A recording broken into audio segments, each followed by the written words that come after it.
사실 저도 부동산 업을 하면서 빌라 투자는 절대 하지 말자는 주의였고요. 그러니까 빌라는 사는 일은 평생 없을 거다라고 생각을 했었는데 부동산 쪽에 일을 시작하시면서는 그 선입관이 좀 있으셨던 네, 거네요. 무조건 아파트.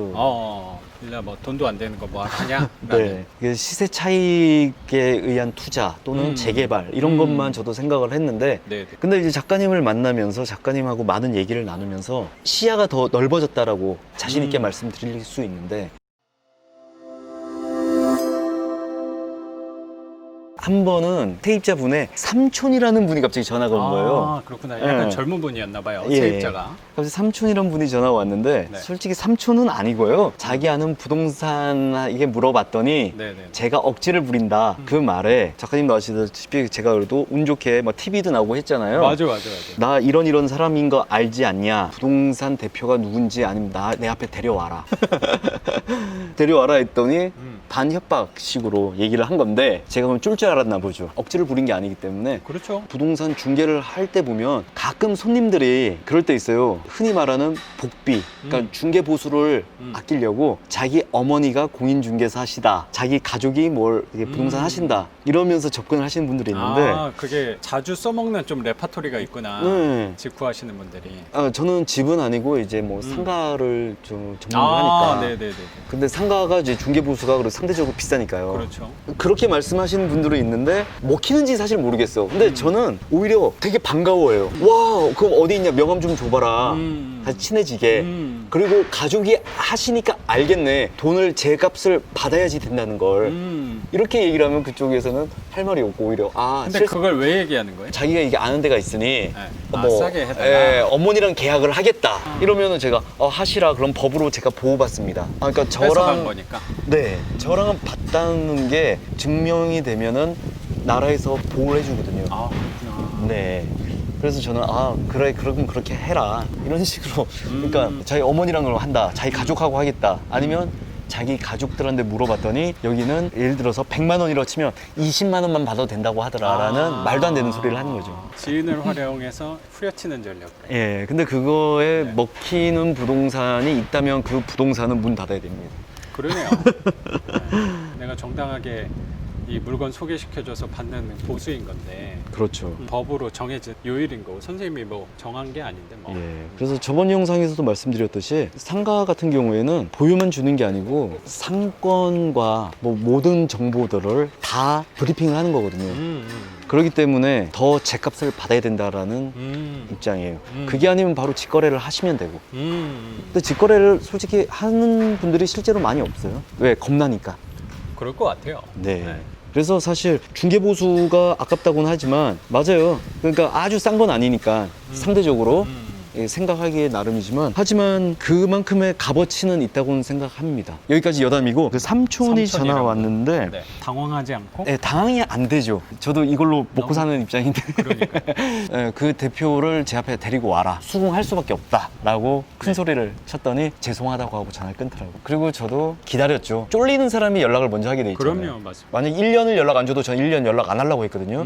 그 마음으로 기다렸더니 연락 오더니 이사 갈 때 구했으니까 빨리 빼달라. 명도 확인서 달라. 그러면 그 계약서랑 네. 다 찍어 보내줘라. 도장 다 찍혀 있는 계약서를 전에 보내줬고 그쪽에 공인중개사 사무소 통해서 했더라고요. 그래서 거기도 또 확인 전화도 했고 그렇게 하고는 바로 명도 확인서를 다음날 줬고 깔끔하게 나갈 수 있었습니다. 집을 비우기 전에 명도 확인서를 주는 게 좀 불편할 수도 있는데 네. 선생님은 계약서도 확인한 거고 네. 중개한 부동산에도 확인을 했더니 네. 실제 사람 믿고 이사 가기 며칠 전에 그럼 주신 거네요. 네. 문제 없이 잘 네. 명도가 네. 된 거라고 생각이 드네요. 네. 선생님이 하시는 일하고 그 경험이 있는 거를 잘 녹여서 명도에 활용을 잘 하신 거라고 생각이 또 드네요. 네, 맞습니다. 명도는 그렇게 깔끔하게 처리하신 거고. 네. 그러면 아까 우리 같이 차로 오면서 살짝 얘기를 나눴는데 저 만난 지 한 1년 작년 여름에 우리 만났잖아요. 네. 처음. 그때 제가 수업 시간에 첫 시간에 그 얘기를 꼭 말씀을 드리거든요. 1년 후. 그러니까 그때는 19년 뭐 8월 초였습니다. 8월 초에 만나서 2020년 8월에 나는 어떤 모습일까? 그 목표에 대해서 한번 생각해보고 그 모습을 한번 그려보자. 뭐 그런 얘기를 좀 나눴잖아요. 네. 우리 차로 오면서 얘기 나눴던 게 선생님이 그때 1년 전에 목표했던 것들이 많이 이루어졌다라고 네. 말씀을 하셔서 그때 세웠던 목표가 그때 어떤 세웠던 게 네. 집 5채인데 네. 또 무엇보다 빌라 5채를 가지는 게 목표라고 제가 말씀드렸었죠. 맞아요. 경매로 사실 낙찰받은 거는 오늘 이 집 포함해서 3채. 예, 그렇죠? 맞습니다. 근데 사실 1년 지나서 3채인데 5채가 됐다고 말씀하신 게 또 따로 투자를 좀 하셨나 봐요. 네, 일단은 작년에 작가님을 처음 뵐 때까지는 사실 저도 부동산업을 하면서 빌라 투자는 절대 하지 말자는 주의였고요. 그러니까 빌라 사는 일은 평생 없을 거다라고 생각을 했었는데 부동산 네. 쪽에 일을 시작하시면서는 그 선입관이 좀 있으셨던 네, 거네요. 무조건 아파트.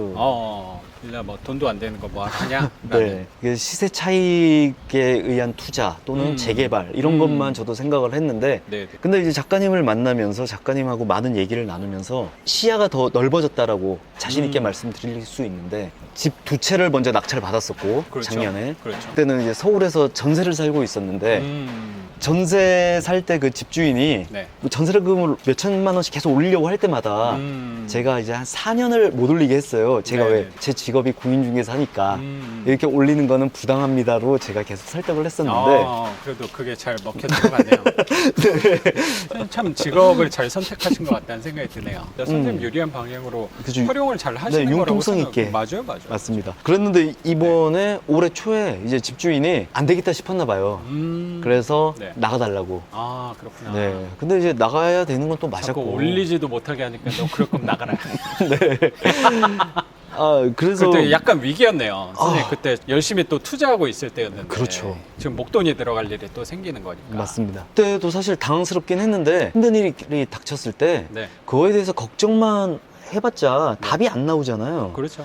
근데 작가님을 만나면서 새삼 느꼈다고 하는 게 맞을 것 같은데 힘든 어떤 경우가 생겨도 분명히 나갈 수 있는 출구는 있다. 그럼요.